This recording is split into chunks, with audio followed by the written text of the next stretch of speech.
GT World Challenge Europe, America, Asia ou Australia, Intercontinental GT Challenge et GT4 European Series, les traditionnels championnats de SRO Motorsports Group rempilent pour une nouvelle année 2026 qui sera toutefois d'importance pour les troupes de Stéphane Rattel puisque SRO fête les 20 ans d'exploitation de la catégorie GT3. Stéphane Rattel qui sera l'invité de ce nouveau numéro de notre podcast dans lequel le patron de SRO reviendra sur la saison en cours, évidemment avec l'état des lieux des différentes séries et aussi différents sujets d'actualité dont le début du GT3 Revival Series qui marque l'un des jalons de ces célébrations des 20 ans du GT3 Track Limit by Minerva Oil, le podcast d'Endurance Info. C'est parti.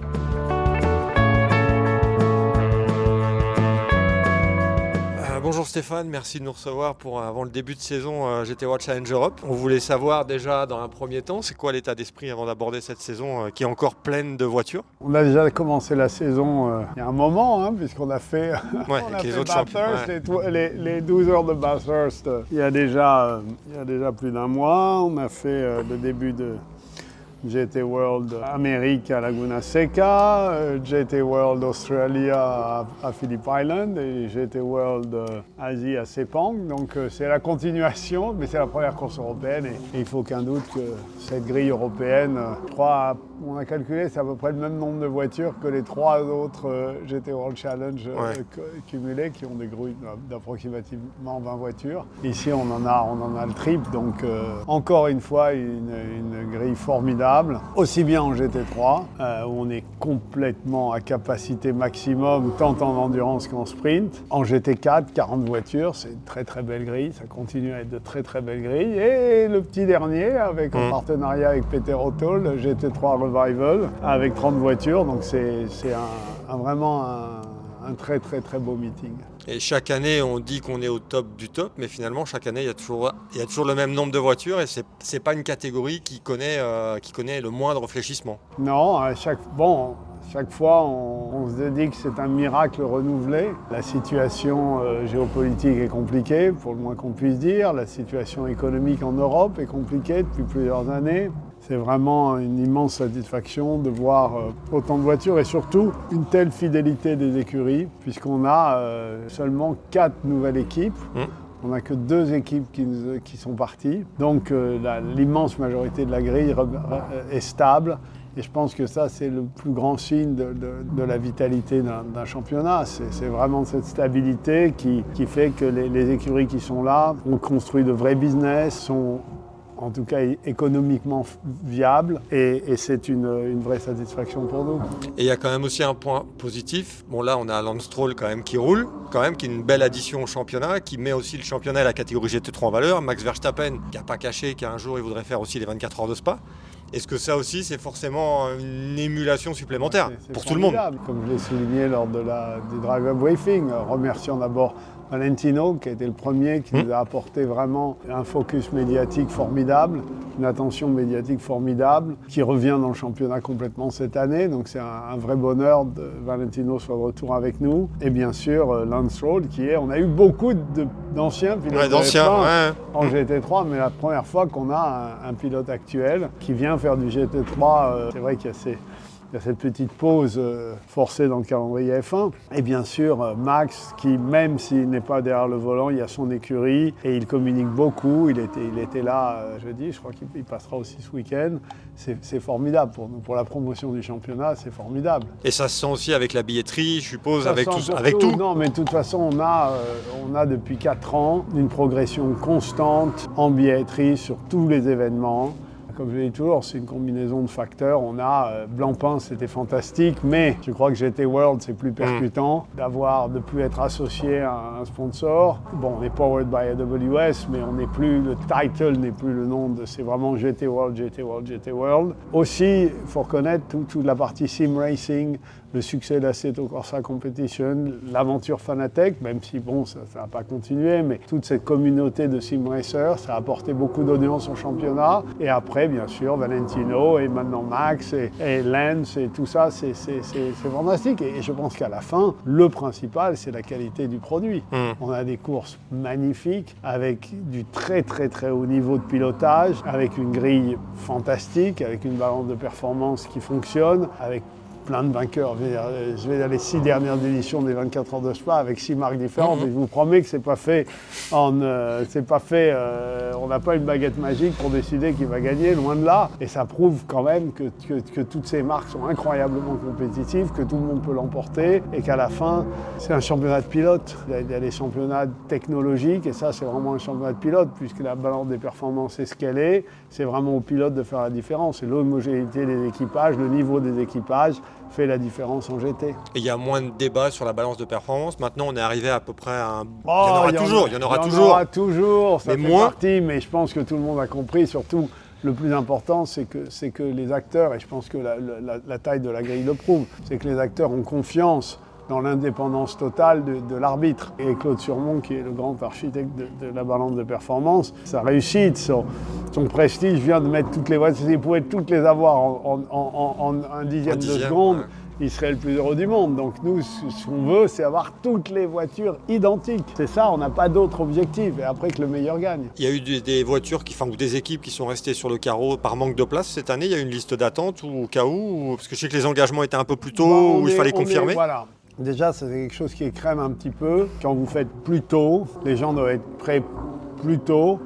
Et Maria Giovanna, MJ, qui gère ça, qui gère la partie des relations clients et tout, fait ça vraiment de manière formidable parce qu'elle sait dire à l'avance aux équipes s'il y a une chance, s'il y a moins de chance. Donc elle régule ça pour pas laisser de team sur le carreau. Comme j'ai fait pas mal de choses dans ma carrière en sport automobile, dont avoir une équipe de course, même deux, au cours de mon histoire. Et je sais à quel point il est difficile. Vous voulez faire un championnat, vous travaillez des mois pour réunir le budget, partenaires, des pilotes. Et quand vous avez votre budget et que vous avez tout mis là-dessus, et si on ne vous accepte pas, c'est quand même très très difficile. Ça peut mettre votre business par terre. Donc on est très très attentif à ça. Et oui, on n'a pas pu prendre tout le monde, surtout en sprint. Mais ça s'est fait par la négociation, ça s'est fait par des écuries qui voulaient mettre une troisième voiture. On leur dit, bon, écoute, là, ça va être compliqué, et bien en amont. Donc, à la fin, ça s'est régulé. On est arrivé à faire un soft landing, comme on dit. On a atterri dans le calme. Et pour Spa, là, c'est full déjà pour Spa, vous savez, Spa, c'est pas vraiment une question de place.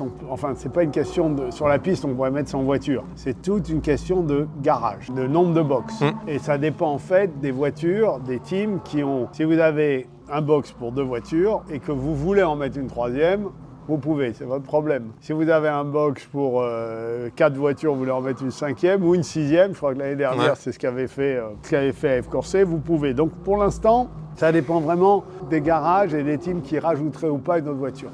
On n'a plus de place pour prendre. À partir de 70 voitures, il n'y a plus de place pour donner des box. Donc après, c'est la croissance 68, quelque chose comme ça. Après, la croissance, c'est juste des teams qui ont leur espace et qui peuvent rajouter une voiture dans leur espace. Et Stéphane, est-ce qu'avec l'évolution aussi du marché routier, des productions routières, on voit que les constructeurs vont vers l'électrique, plus ou moins forcé. Est-ce que vous n'avez pas peur que pour l'avenir après du GT3, qui reste thermique pour l'instant, est-ce que vous n'avez pas peur que les constructeurs à un moment arrivent à se dire on n'a plus de produits qu'on peut vendre avec la compétition? Un certain retour. Autant on avait des vrais soucis à se faire avec l'injonction de la Commission européenne d'aller au tout électrique à l'horizon 2035. Il semblerait que aujourd'hui qu'il y ait un petit marche arrière. Et il semblerait que les constructeurs, alors bien sûr c'est pas contre l'électrique, qui a définitivement sa place et dont le marché grandit. J'ai vu les dernières chiffres, notamment en France, du nombre de voitures électriques vendues. Ça continue à progresser, mais ça continue à progresser essentiellement sur le segment des citadines. Très bon, à mon avis, c'est tout à fait logique. Et je ne suis pas persuadé. Vous savez, j'ai travaillé pendant des années sur un projet GTX qu'on a dû finalement mettre un petit peu en pause parce que les GT électriques, on ne les voit pas vraiment venir. Ça fait des années, elles ont fait les salons automobiles, mais pour l'instant, les voitures produites, vendues en grand nombre, enfin en nombre suffisant pour justifier une promotion sportive, je ne les ai pas encore, on ne les voit pas encore. Donc, pour l'instant, les GT, c'est ce que c'est. Je pense que c'était plus inquiétant il y a 3 ans que ça l'est aujourd'hui. Et par ailleurs, comme je dis souvent, d'avoir 10 constructeurs, peut-être bientôt 11, sans doute, avec Toyota 11, peut-être même 12 constructeurs dans une catégorie, il ne faut pas oublier que c'est complètement unique.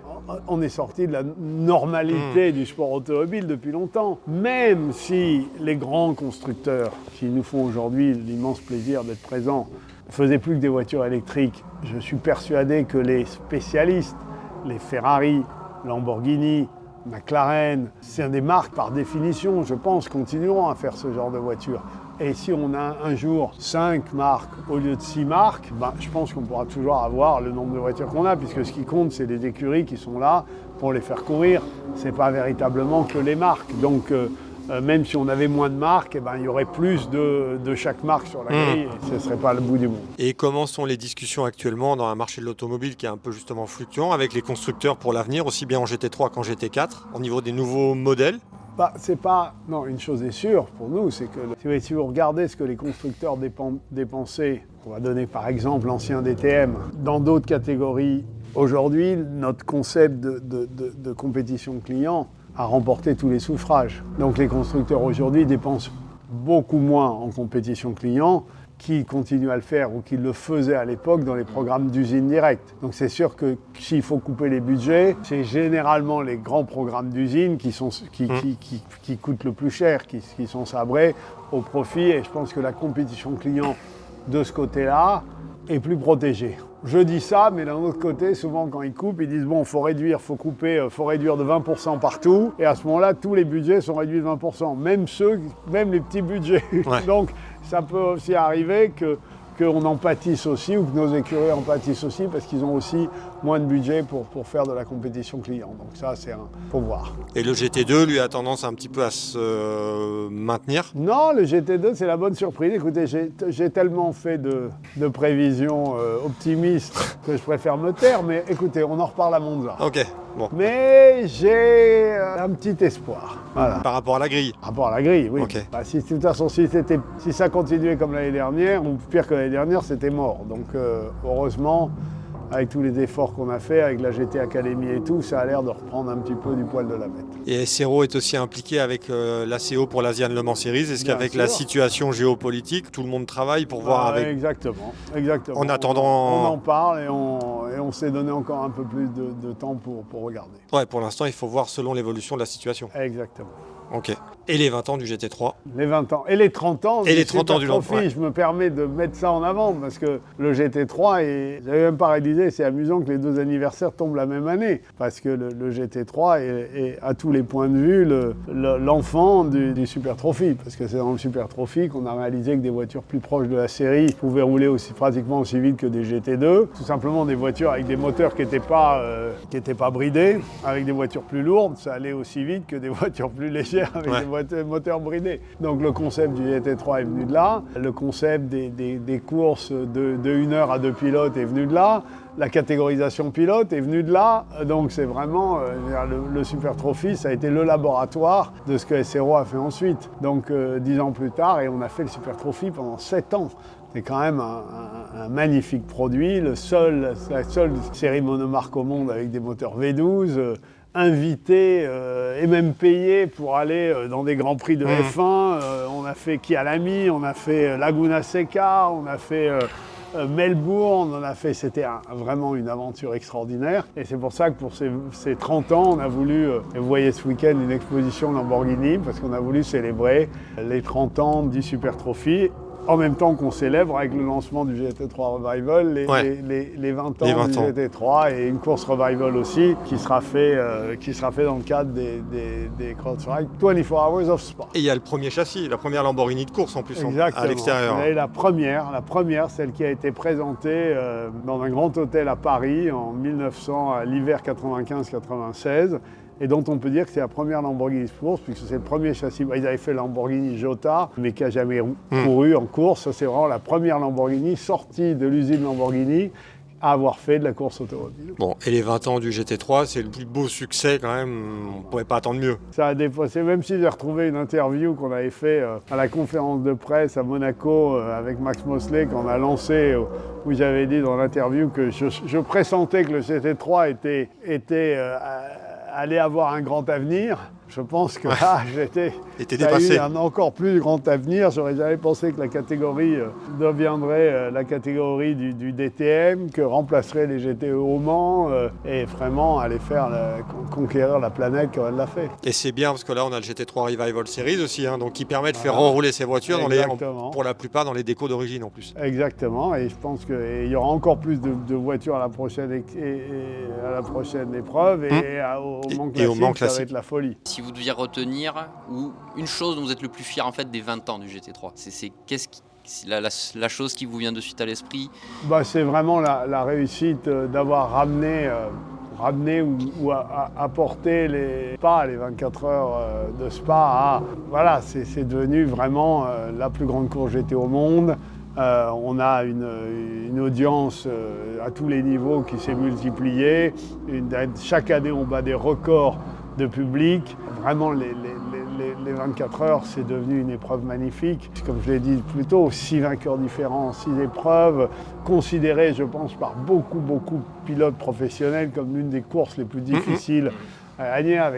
On connaît tous la météo de Spa, le nombre de voitures au départ qui peuvent gagner, le nombre de pilotes directement employés par des usines qui sont là, enfin phénoménal quoi. C'est une des grilles de 70 voitures d'une même catégorie. Voilà, où la dernière, c'est des questions de pilotes. Hein. Vous prenez la dernière sur la grille et vous mettez les pilotes de la première et elle pourrait gagner. Voilà, donc je pense que le succès grandissant et ongoing de cette épreuve a mis longtemps. On a commencé en 2001, on a commencé à Sport en 2001, mais 25 ans plus tard, c'est juste génial.